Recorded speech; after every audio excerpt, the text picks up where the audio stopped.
کبھی اگر کچھ بننا ہو تو باز بننا، لیکن طوطا کبھی مت بننا،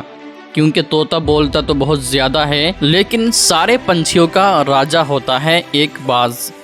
آج میں آپ کو ایسے 5 پوائنٹ بتاؤں گا جو کہ ہر انسان کو باز کے ان 5 سبق سے سبق لینا چاہیے، اور لائف کی بہت بڑی لرننگ ہے ان 5 پوائنٹس میں۔ پہلا لیسن، ایگل فلائی الون، باز یا تو باز کے ساتھ اڑتا ہے یا پھر اکیلا اڑنا پسند کرتا ہے، اور اس بات سے ہمیں یہ سیکھنے کو ملتا ہے کہ ہمیشہ ہمیں چھوٹی سوچ والوں لوگوں سے ہمیشہ دور رہنا ہے اور اکیلے رہو، کیونکہ یہی وہ سمے ہیں جب کہ ہم خود کو جاننے کا ایک سنہرا موقع ملتا ہے۔ دوسرا لیسن، باز کا ویژن بہت زیادہ کلیئر ہوتا ہے اور بہت ہی زیادہ اسٹرانگ ہوتا ہے۔ باز اپنے شکار کو 5 کلومیٹر دور سے ہی اپنی نظروں سے اس کو دیکھ لیتا ہے، اور جب ایک بار اس کو